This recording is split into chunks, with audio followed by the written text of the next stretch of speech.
Olá pessoal, tudo bem com vocês? Saudações a todos e a todas que estão no canal. Para quem ainda não me conhece, o canal é novo, né? Então, me apresentando mais uma vez, professor Lucas, professor de Direito Tributário e Processo Tributário aqui no canal do YouTube. Não se esqueçam de curtir os nossos vídeos aqui do canal, de se inscrever no canal, de compartilhar os vídeos para que outros alunos também possam ter acesso a essa disciplina. Pessoal, hoje nossa segunda aula de conteúdos aqui no canal, uma matéria muito importante e uma das que eu mais gosto também, que é sobre os princípios do direito tributário. Nós vamos entender os principais, nós temos vários princípios, mas vamos entender aqui aqueles que são os mais importantes princípios que servem como balizas para o direito tributário, que servem como regras para a tributação, que vão ser os nossos companheiros de viagem, aqueles que vão sempre estar presentes nas regras tributárias, tá? Então, aqui o objetivo é entender aqueles que são os mais importantes princípios do direito tributário. É claro que há princípios que vão se encaixando uns com outros. Tem princípios que não são só do direito tributário, mas que são do direito público em geral, ou que são de algumas outras disciplinas. Mas o importante é a gente entender aqueles que são os mais relevantes, porque estes que sempre vão estar presentes na moldura das regras jurídicas no direito tributário. Quando a gente fala em princípios, nós estamos falando em regras, em normas que provêm de um texto maior, que é da Constituição Federal. Muitos dos princípios do direito tributário derivam do texto constitucional. A Constituição Federal de 88, para você ter uma ideia, é uma das constituições que mais tratam de assuntos sobre direito tributário no mundo. A Constituição Federal de 1988, a Constituição Brasileira de 88, é a Constituição que trata sobre diversos assuntos do direito tributário e, dentre eles, também os princípios que regem estas regras. E nós hoje vamos entender quais são esses princípios. Então, basicamente, o que são os princípios? Quando a gente fala em princípios do direito, os princípios eles servem para disciplinar as regras do ordenamento jurídico. No caso, como nós estamos estudando aqui, o ordenamento jurídico tributário. E eles também são limitadores do Estado. A existência dos princípios na Constituição servem para limitar as ações do Estado, o poder de tributário do Estado, em dizer que o Estado pode até um determinado momento, até um determinado tempo, até uma determinada matéria. Então, os princípios do direito tributário dizem: Estado, você pode tributar até aqui, sobre essa regra, sobre essa moldura, sobre este tempo, até determinada quantidade. Então, os princípios eles servem justamente para a moldura das regras que regem o direito tributário, que, como nós sabemos, como nós estudamos na aula passada, regem, disciplinam e estudam as relações entre o fisco e o contribuinte, entre o particular e o Estado. E também são, além de limitadores do poder do Estado, do poder de tributação do Estado, são garantias fundamentais dos direitos do contribuinte. A existência dos princípios tributários, como nós vamos ver, princípio da legalidade, da anterioridade, da irretroatividade, da capacidade contributiva, do não confisco, todos esses e outros princípios que estão presentes no tributário, eles também são garantias da proteção do contribuinte. Lembra que a gente estudou na aula passada sobre o aspecto dos direitos fundamentais que estão em volta das regras tributárias? O tributo e as regras tributárias, elas têm uma finalidade. Não é basicamente enriquecer o Estado, mas é financiar as atividades do Estado para que, por sua vez, o Estado possa atender às atividades e os anseios sociais, possam atender os anseios da coletividade, mas também não infringam os direitos do contribuinte. Nós particulares, para que protejam o nosso bem, para que os nossos bens não sejam excessivamente confiscados, para que os nossos bens sejam protegidos, sejam bens móveis ou imóveis, para que assim haja a dignidade do contribuinte, a proteção da dignidade do contribuinte, da sua segurança, da proteção do seu patrimônio, dos seus bens, da sua subsistência. Então, os princípios do direito tributário não são só regras que disciplinam e limitam a ação do poder do Estado, o poder de tributação do Estado, mas também são garantias dos direitos fundamentais que são atrelados ao contribuinte, nós particulares pagadores de tributos. E nós temos diversos princípios, pessoal, como eu falei, no direito tributário. Não só aqueles clássicos, como nós vamos ver, mas princípios que também são ligados ao direito tributário, como os princípios, por exemplo, da administração pública. Se nós vemos, por exemplo, o artigo 37 caput da Constituição, nós vamos ver ali os princípios que regem toda a administração pública. Legalidade, impessoalidade, moralidade, publicidade, eficiência, princípios esses que são mais estudados no direito administrativo. Mas como a administração fiscal, a administração tributária, também faz parte do poder público, do poder administrativo, do poder executivo, é necessário, portanto, que a administração tributária observe também princípios que não são necessariamente tributários, que são os princípios da administração pública. Então, nós vamos ver que a administração tributária, a administração fiscal, ela é uma parte do poder executivo e ela também deve observar os princípios que regem a administração pública. Princípios esses que são princípios não necessariamente tributários, são princípios do direito administrativo. Princípios do direito processual, processual civil, para quem estuda o processo civil, lembra do princípio do devido processo legal, o princípio do direito à defesa. Esses princípios básicos do processo também regem o processo tributário. O processo tributário, ele é regido inclusive pelo Código Tributário Nacional, mas também pelo Código de Processo Civil. Então, os princípios que regem o processo civil também regem o processo tributário, que tem como uma das normas subsidiárias o CPC 2015. Então, nós vamos ver, pessoal, que os princípios que regem o direito tributário não são só exclusivamente do direito tributário, mas que derivam do processo civil, do direito administrativo, do direito constitucional, porque muitos deles vêm da Constituição, dos outros ramos do direito público em geral, inclusive do direito previdenciário, como o princípio, quando a gente estudarmos sobre as contribuições previdenciárias, que são espécies de tributos, o princípio da capacidade contributiva, o princípio da contraprestação, né, o princípio da contrapartida, que é um princípio previdenciário, mas que rege também algumas regras do tributário. Então, como eu falei, o direito tributário ele não é uma coisa isolada. Ele está conectado com diversas áreas, inclusive naquele grande ramo do direito público. Então, os princípios que nós vamos ver aqui não são só princípios exclusivamente do tributário, mas de diversos outros ramos que têm conexão a ele. Como eu falei para vocês, pessoal, eu gosto muito de citar referências doutrinárias aqui nos vídeos, nas aulas. Se vocês quiserem ter acesso a essas referências, eu passo o slide para vocês. É só me passarem uma mensagem aqui no chat e aí me passam o e-mail de vocês e eu encaminho para vocês os slides, esse material didático. Uma referência que eu gosto muito é do professor Humberto Ávila. E o Humberto Ávila, ao falar a respeito sobre os fundamentos do direito tributário, ele faz uma importante análise sobre a questão dos princípios, sobre as balizas do direito tributário. Ele diz o seguinte, num trecho do artigo científico dele. A utilização do direito tributário como meio para o atingimento das finalidades pode, por vezes, entrar em colisão direta com os direitos fundamentais. Olha os direitos fundamentais aí. Assim como nas demais esferas do direito, os direitos fundamentais atuam de forma transversal no direito tributário, isto é, atravessam-no por completo, influenciando a criação, a conformação e a interpretação dos institutos jurídico-tributários. Na tributação dirigida, a finalidade não é diferente, permanecendo ela sendo regida pela generalidade dos princípios constitucionais do sistema.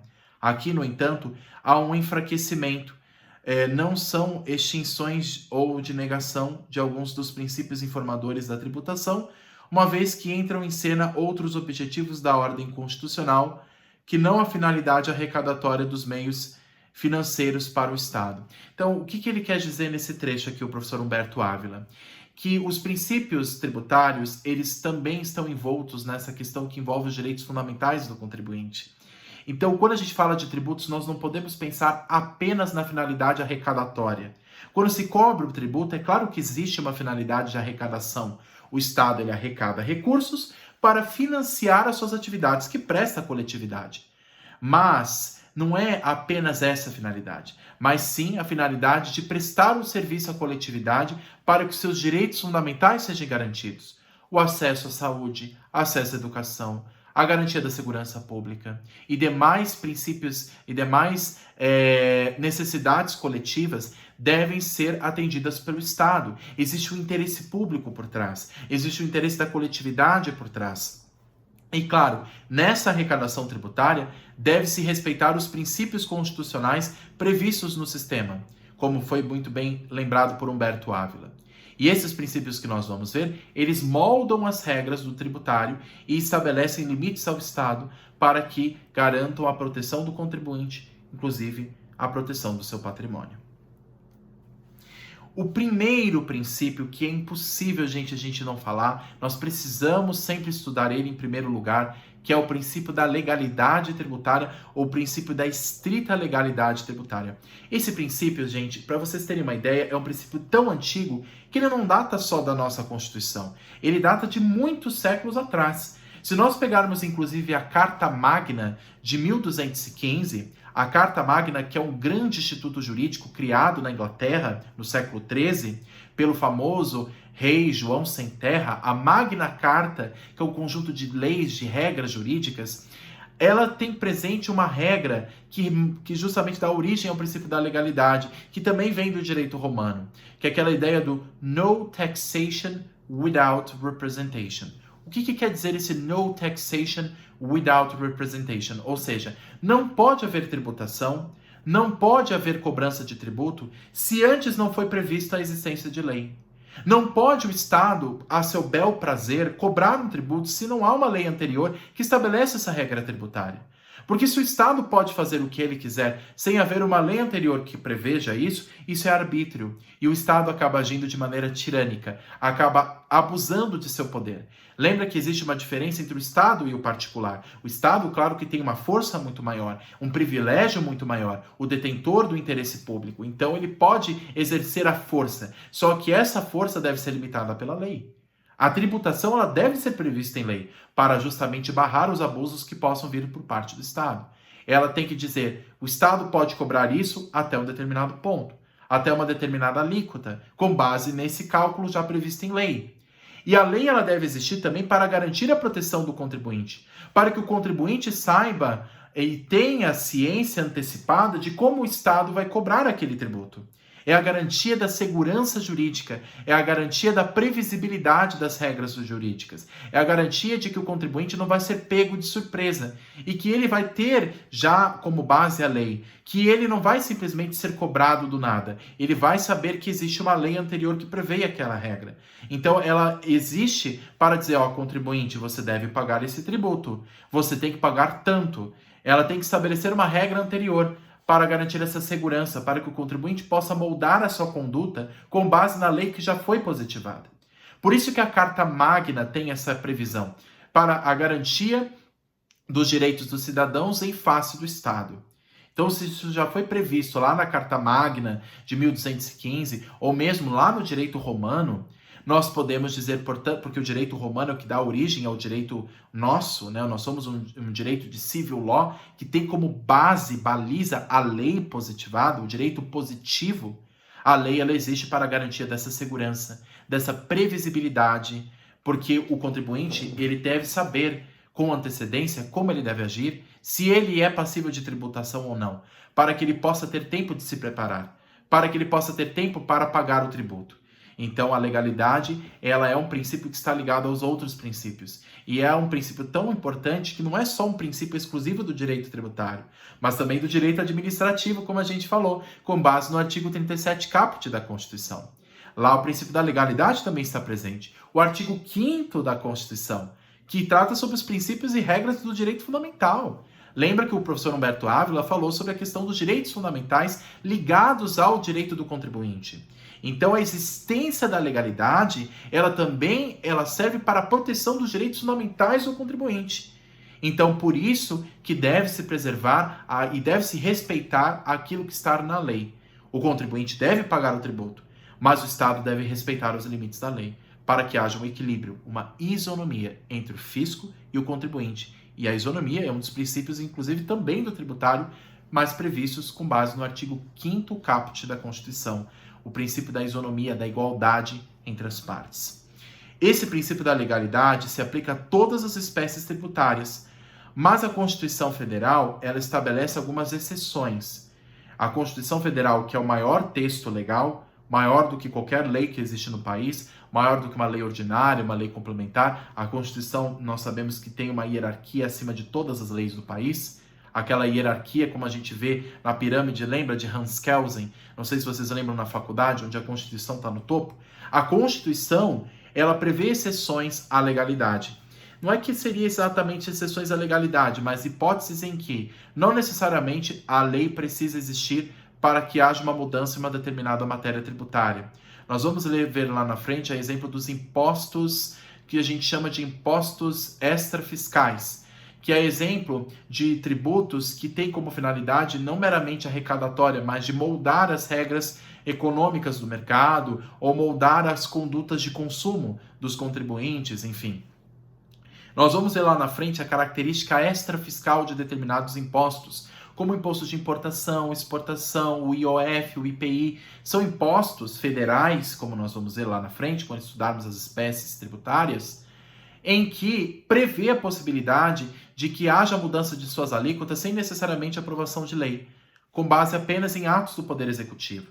Mas isso já há previsão na Constituição, então a Constituição libera essas possibilidades, lembrando que são exceções. Mas a regra geral, a observância geral, é sim o respeito à legalidade. Não se pode criar tributo, não se pode majorar tributo, não se pode alterar base de cálculo, não se pode mudar as relações entre sujeito ativo e passivo do tributo sem a existência de lei. Com raríssimas exceções, no caso da mudança de alíquota dos impostos extrafiscais, como nós vamos ver lá na frente, é que se pode mexer por ato do Poder Executivo, mas a regra geral e que se aplica a basicamente todos os casos é o respeito ao texto positivado. A função extrafiscal, como nós vamos ver, não é meramente arrecadatória, mas sim se destina para outras finalidades. Então, alguns impostos, como esses que eu falei, o imposto de importação, exportação, IPI, IOF, eles não têm finalidade só de arrecadação. Eles também são cobrados com a finalidade de moldar as regras de mercado, as regras econômicas. Então, eles podem ter suas alíquotas ajustadas para menos ou para mais. E isso pode ser feito por ato do Poder Executivo, não necessariamente por lei. Mas isso já é previsto na Constituição. E isso já protege a legalidade, já protege o contribuinte, porque o contribuinte sabe, olha, a Constituição já prevê essa exceção. A Constituição, que é a nossa carta maior, já prevê que há exceção a esse princípio, mas a regra geral é a observância à legalidade. Sobre a legalidade, a famosa professora de Direito Tributário, Fabiana Del Padre Tomé, ela fala uma coisa muito interessante no artigo científico dela, que ela publicou no IBET. Olha só que interessante. Ela fala o seguinte, quando ela analisa esse princípio. Nesse contexto, percebe-se a relevância da legalidade para que um fato seja qualificado como jurídico, raciocínio esse aplicável com maior ênfase na esfera do direito público, o qual o direito tributário faz parte. É que, no âmbito privado, considera-se permitido, lícito, tudo o que não estiver proibido. No que pertine à atuação pública, por seu turno, o que não estiver expressamente autorizado é considerado proibido. Ora, a legalidade, como anotamos, presta-se para conferir segurança jurídica. Olha o princípio da segurança jurídica. Assim, o objetivo funcionalista das prescrições constitucionais somente se concretiza quando as normas introdutoras de caráter legal, estrito sensu, cumprem seu papel, indicando todos os critérios para a identificação do fato tipificado e do correspondente liame jurídico. O que ela quis dizer basicamente é a presença da lei anterior prevendo as regras de tributação. A lei vai estabelecer, como nós vamos ver, a chamada regra matriz de incidência tributária.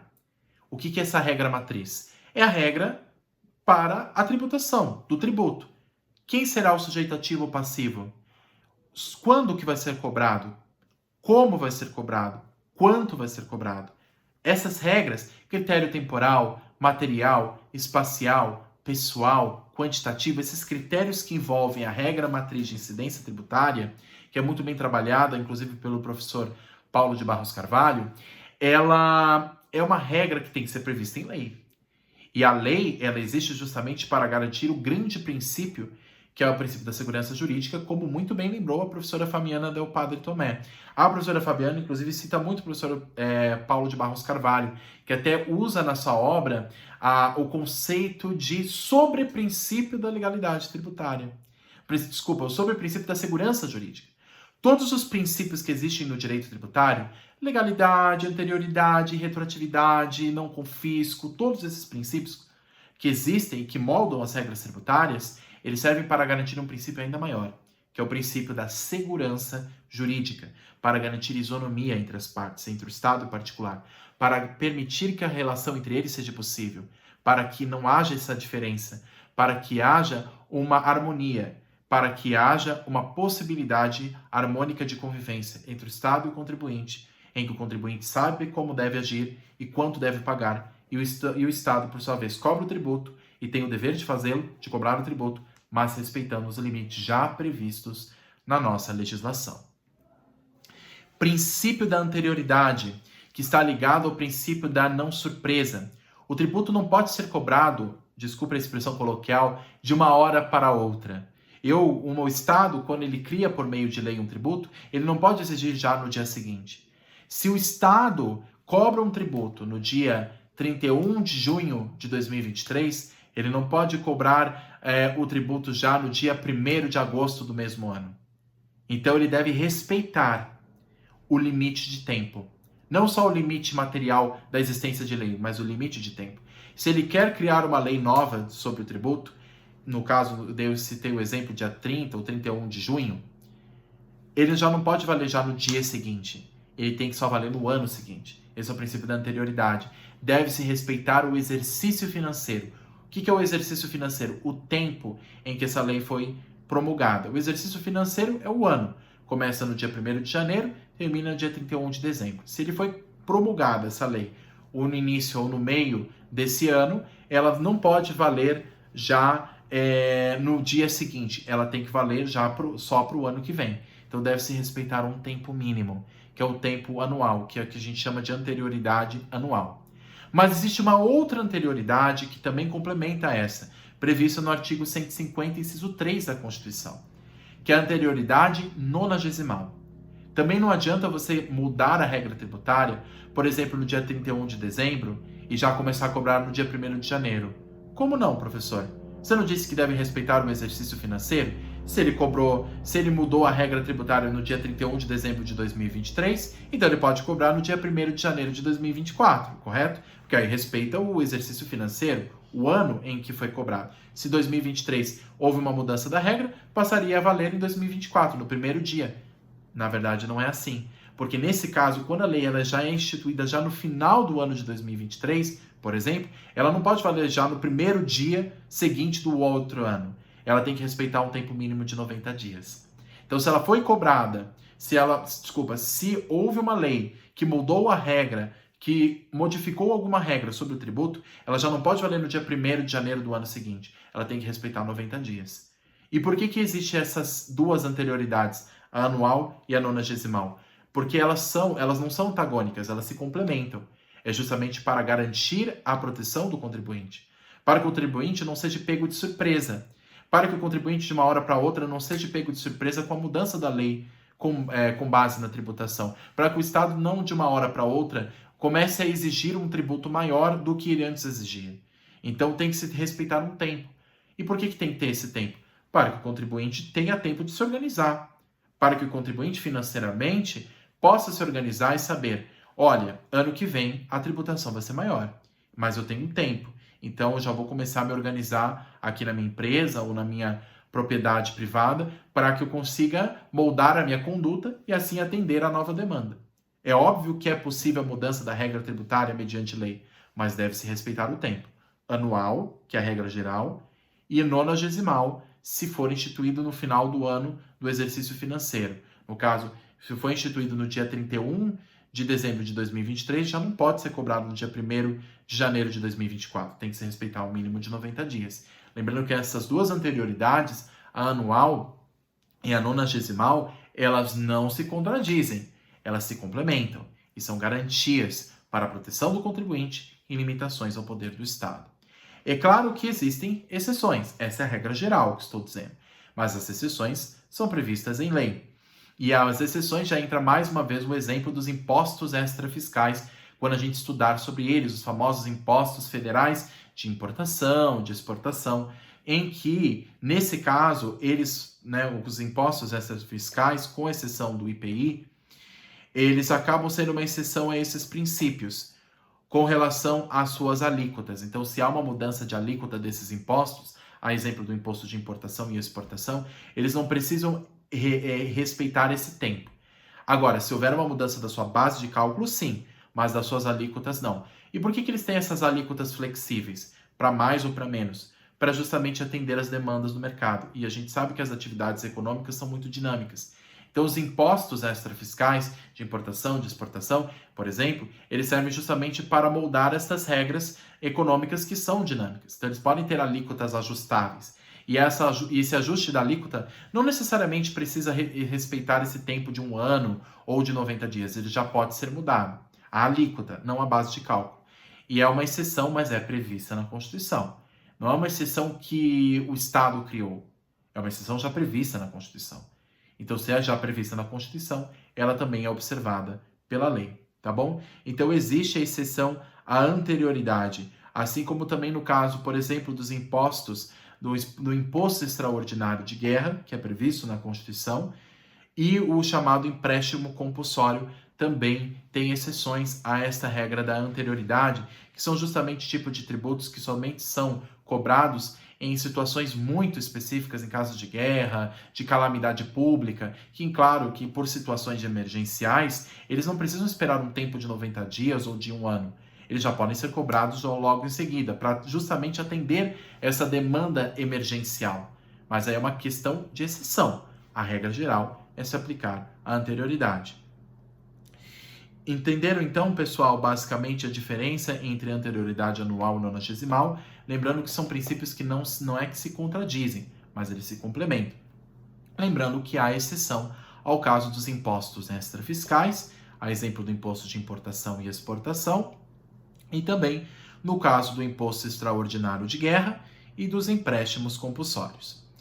Bom, vamos continuar então. Qual é o nosso próximo princípio que a gente pode destacar aqui? O princípio do não confisco. A tributação, ela tira um patrimônio do particular, é verdade. Quando eu tenho que pagar imposto de renda, se eu ganho renda, se eu ofiro renda durante um ano, eu tenho que pagar o imposto de renda. E claro que uma parte desse valor vai ser retido pelo Estado. E aí o Estado vai reverter esse valor, como nós sabemos, para financiar as suas atividades públicas. Só que essa atividade de tributação, ela não pode ser excessiva, ela não pode passar de um determinado limite razoável, porque do contrário, ela vai estar confiscando o bem do particular. E aí viola o princípio do não confisco, que tem previsão no artigo 154 da Constituição. Nenhum tributo pode ter caráter compulsório, ou seja, não pode o tributo ser usado como forma também de sanção política ou de coerção do contribuinte devedor. Então, o tributo não é sanção de ato ilícito. Lembra que a gente estudou no artigo 3º do CTN? Tributo não é multa, tributo não é sanção de ato ilícito, tributo não pode ser ferramenta política, não pode ser usado para coagir o contribuinte, para obrigar o contribuinte a praticar um ato de maneira política, compulsória, dessa maneira excessiva. O tributo ele não é uma sanção. O tributo é uma arrecadação que se faz para financiar as atividades do Estado. Por exemplo, se tem um exemplo aqui no meu slide, se quiser eu compartilho com vocês. O valor do imposto não poderá ser tão elevado a ponto de coagir o contribuinte devedor a entregar seu bem imóvel para a posse do Estado. Como inclusive já previsto no artigo 3º do CTN, o tributo não poderá ser o resultado de sanção de ato ilícito ou objeto de coerção por parte do Estado. O tributo também não poderá ser um instrumento de cerceamento de atividades empresariais, para que não viole a liberdade econômica. Até isso também. O princípio da liberdade econômica, da livre iniciativa, do livre mercado, do mercado aberto, é garantido pela nossa Constituição, pelas regras que prevêem a ordem econômica, que estão previstas na Constituição. E lá está previsto que o Estado não pode, em matéria tributária, exceder demais. Ele não pode invadir demais a ponto de confiscar os bens das empresas e tornar a atividade empresarial impossível ou muito difícil de ser exercida.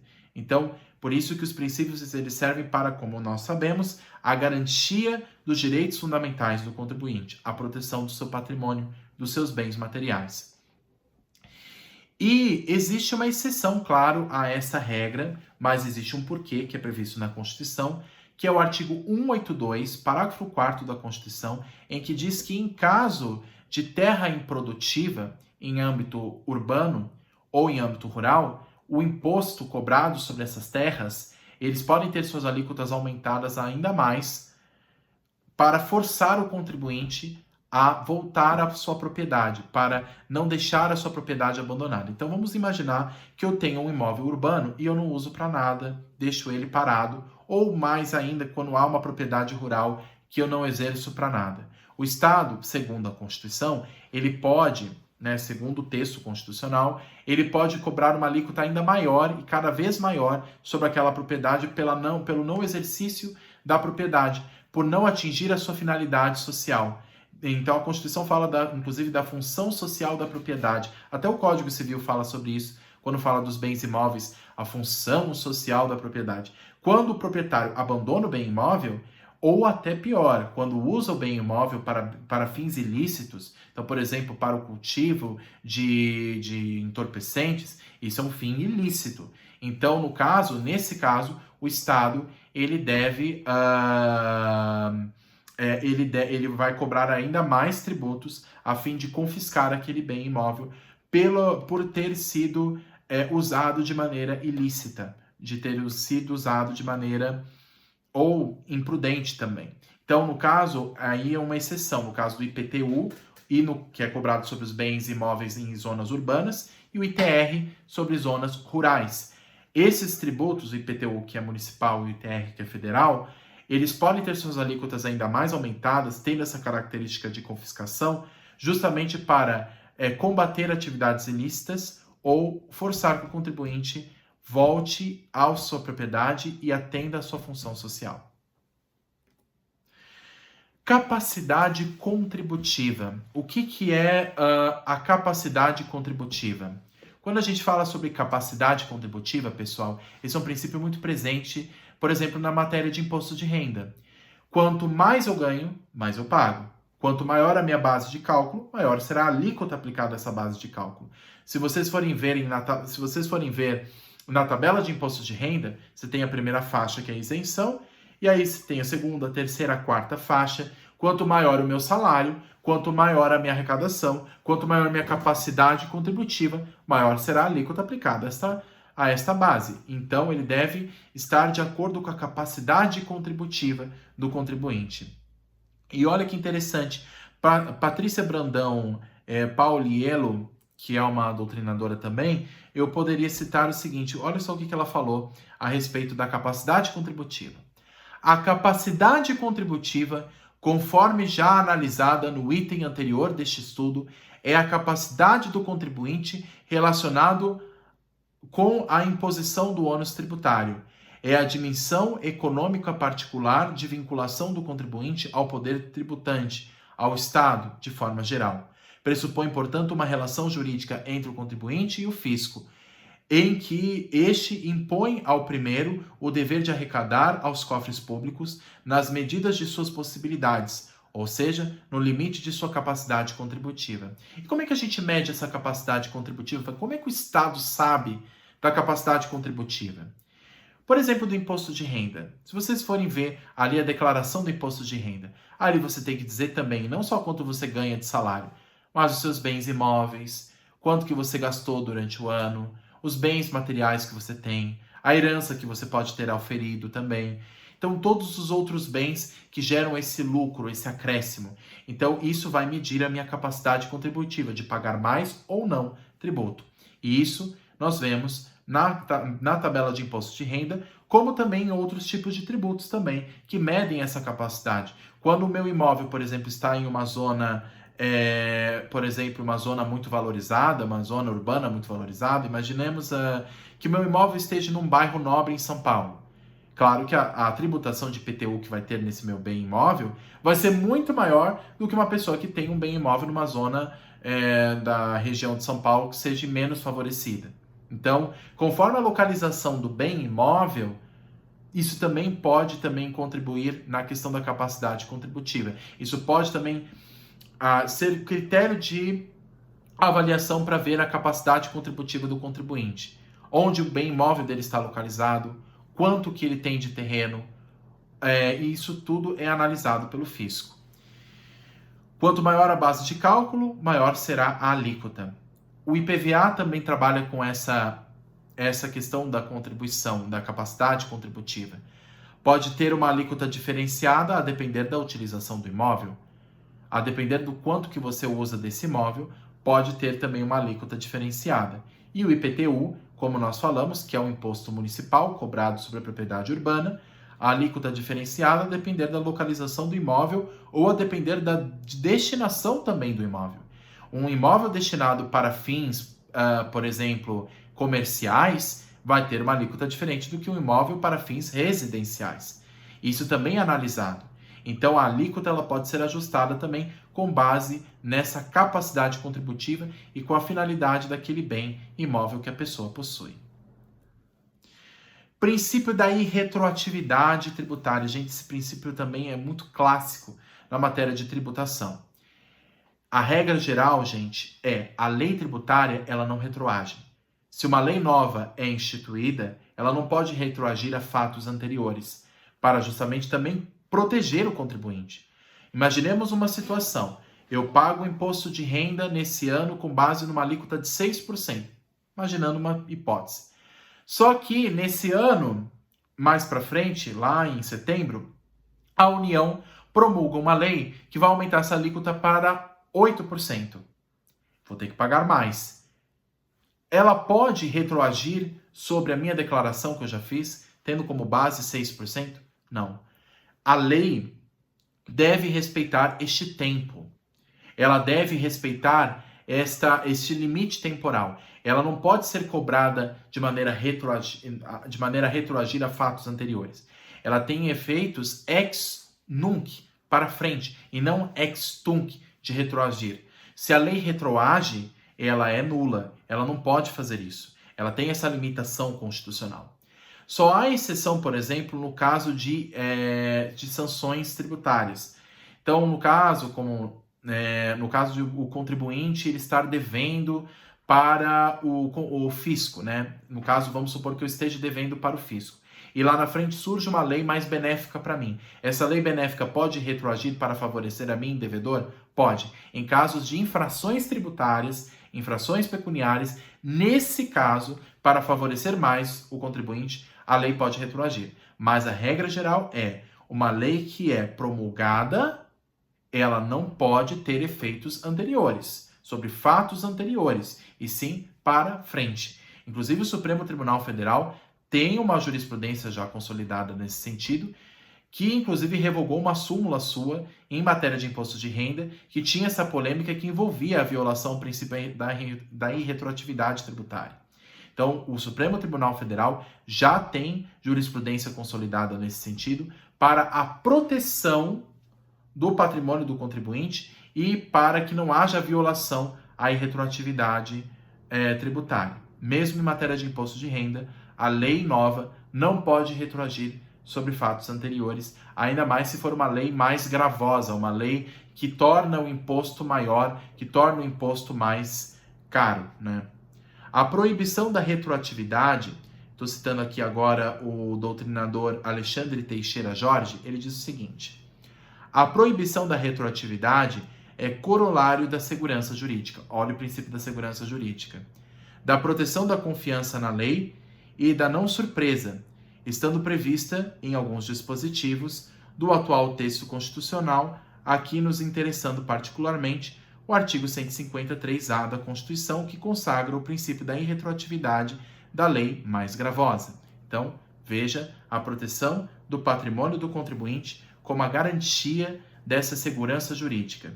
E se vocês forem ver no meu Instagram, eu postei até um esqueminha que eu peguei na internet, em que mostra o princípio da legalidade, da isonomia, da retroatividade, da anterioridade, todos esses princípios, eles têm como base um centro, que é a segurança jurídica. Todos os princípios no direito tributário servem para garantir a segurança jurídica e um equilíbrio entre isonomia entre o Estado e o particular. Por que se deve respeitar a legalidade, a anterioridade, a retroatividade e entre outros, para se garantir esse sobreprincípio, como diria muito bem o professor Paulo de Barros Carvalho, esse sobreprincípio da segurança jurídica para tornar a relação tributária possível e equilibrada. Basicamente, pessoal, esses são os princípios que nós tratamos. Se ficaram algumas dúvidas, por favor, me avisem, passem aqui no chat, coloquem aqui as dúvidas de vocês e se quiserem os slides, me passem um e-mail de vocês que eu compartilho com vocês. Não deixem de curtir o vídeo, de compartilhar com seus amigos e para quem tiver interesse, eu tenho meu site pessoal lá, Professor Lucas, é proflucasdireitotributário.com.br, proflucasdireitotributário.com.br, tudo junto, e ali vocês vão poder conhecer melhor sobre mim e também tirarem as suas dúvidas. Ali tem até meu contato de WhatsApp para quem também precisar, tá bom? Muito obrigado, pessoal, e até a próxima. Fico à disposição de todos. Tchau, tchau.